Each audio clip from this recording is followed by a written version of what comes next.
Hello guys, welcome to my channel. இன்றைக்கி நம்ம channel வந்து ஒரு குட்டி வ்ளாக் தாங்க பார்க்க போகிறோம். ஸோ நான் என்ன பண்ணேன், ஒரு ஈவினிங் வந்து என்ன பண்ணேன் அப்படின்னு சொல்லி தாங்க நான் வந்து இன்றைக்கி வ்ளாக் எடுத்திருக்கேன். ஆல்ரெடி இதை வந்து ஷார்ட்ஸில் அப்லோட் பண்ணியிருக்கேன். இந்த வீக்கெண்ட் வந்து நான் ஃபுல் வீடியோ அப்லோட் பண்ணுறேன் அப்படின்னு சொல்லியிருந்தேங்க. ஸோ இந்த வீக்கெண்ட் வந்து டைம் வந்து 10 o'clock அப்லோட் பண்ண முடியலைங்க கரெக்ட் டைமுக்கு. ஸோ கொஞ்சம் லேட் ஆகிடுச்சு. நான் வந்து இதுக்கு இப்போ வந்து என்ன பண்ணிட்டுருக்கேன் அப்படின்னு பார்த்தீங்கன்னா, சோள தோசைக்கு தாங்க நான் வந்து ரெடி பண்ணிட்டுருக்கேன். ஸோ சோள தோசைக்கு வந்து 1.5 கப் அளவுக்கு சோளமும் 1.5 கப் அளவுக்கு வந்து பார்த்திங்கன்னா அரிசியும் எடுத்துருக்கேங்க. ஸோ அது கூட 3/4 கப் அளவுக்கு வந்து பார்த்திங்கன்னா உளுந்தும், அதுக்கப்புறம் ஒரு 1/2 டீஸ்பூன் அளவுக்கு வந்து பார்த்திங்கன்னா வெந்தயமும் நான் வந்து எடுத்துருக்கேங்க. ஸோ இது வந்து ஒரு 2-3 மணி நேரத்துக்கு மேலே நல்லா ஊற வச்சுட்டேங்க. ஊற வச்சுட்டு நான் வந்து பார்த்திங்கன்னா மிக்சிலேயே வந்து அரைச்சி எடுத்துட்டேங்க. நான் வந்து சோளம் எந்த கப்பில் எடுத்தேனோ அதே கப்பில் தாங்க எல்லாமே வந்து அளந்து எடுத்துக்கிட்டேன். ப்ரெக்னென்சியில் வந்து நம்ம வந்து மில்லட்ஸ் எடுத்துக்கிறது வந்து ரொம்ப நல்லதுங்க. ஸோ நான் வந்து எல்லா மில்லட்ஸுமே கலந்து அரைச்சி எடுத்துக்கலான்னு பார்த்தேன் தோசையாக. அக்கா வந்து எல்லாமே அரைச்சி எடுக்க வேணாம் அப்படின்னு சொன்னாங்க, தனித்தனியாக எடுத்துக்கோ அப்படின்னு சொல்லி. அதனால ஃபஸ்ட்டு சோளம் எடுத்துக்கலாம். ராகியில் நான் தோசை சுட்டு பார்த்தேங்க, எனக்கு பெருசாக அந்தளவுக்கு பிடிக்கல. மேபி சாப்பிட்டே இருந்தால் டேஸ்ட் வரலான்னு நினைக்கிறேன். ஸோ அதனால் வந்து இப்போ நான் சோளம் வந்து எனக்கு பிடிக்குங்க. தோசை ஆல்ரெடி எங்கள் அம்மா வந்து செஞ்சு கொடுப்பாங்க, அதை சாப்பிட்டுக்க சரி. அதனால் சோளத்தில் எடுத்துக்கலாம். சோளத்தில் வந்து நிறைய சத்து இருக்குங்க. So magnesium, iron, copper, vitamin B எல்லாமே ஜாஸ்தியாக இருக்குங்க. ஸோ நம்ம கான்ஸ்டிபேஷன் வந்து ப்ரெக்னென்சியில் யூஸ்வலாகவே எல்லாருக்குமே இருக்குங்க. ஸோ அதனால் வந்து அந்த கான்ஸ்டிபேஷன் ப்ராப்ளம்லாம் வந்து நம்ம சோளம் ரெகுலராக எடுத்துக்கும் போது வராதுங்க. ஸோ பப்பாயாவும் அப்படி தான். பப்பாயா வந்து நிறைய பேர் சாப்பிட்லாமா என்னென்னு யோசிப்பீங்க. ஆனால் எங்கள் டாக்டர்கிட்ட கேட்டும்போது சாப்பிட்லாம் அப்படின்னு சொல்லியிருந்தாங்க. இதுலேயும் நிறைய சத்து இருக்குங்க பப்பாயாலேயும்.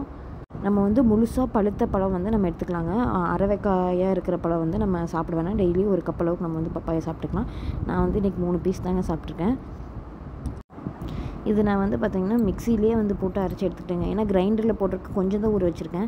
ஸோ அதனால் வந்து கிரைண்டரில் போட்டால் அது வேஸ்ட் ஆஃப் நிறைய இருந்தால் போடலாங்க. ஸோ கொஞ்சமாக இருக்கங்காட்டி நான் மிக்சிலே ஈஸியாக வந்து அரைச்சி எடுத்துக்கிட்டேங்க. இந்த மாவு வந்து எனக்கு 2 நாளைக்கு வந்துச்சுங்க.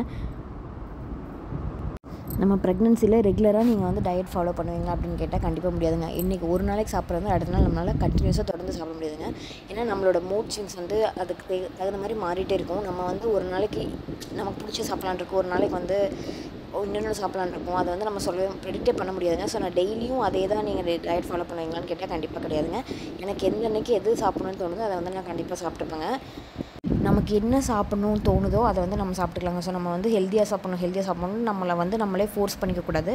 நமக்கு ஜாலியாக ஈஸியான ப்ரெக்னன்சியை நம்ம எடுத்துகிட்டு போகணுன்னா நமக்கு என்ன சாப்பிட தோணுதோ அதை வந்து நம்ம சாப்பிட்டுக்கலாங்க. ஒரு நாளைக்கு வந்து பார்த்திங்கன்னா எனக்கு பப்பாயா சாப்பிட்ணுன்னு இருக்கும். ஆனால் அடுத்த நாள் வந்து அந்த பப்பாயா வந்து சாப்பிட்ணுன்னு தோணாது. ஆனால் அந்த டைம் வந்து பப்பாயா சாப்பிட மாட்டேன். எனக்கு என்ன சாப்பிட்ணுன்னு தோணுதோ அதை சாப்பிட்டுப்பேன். ஒரு நாளைக்கு நான் வந்து ஃப்ரூட்ஸே எடுத்துக்காமல் இருந்தாலும் இருந்துப்பேன்.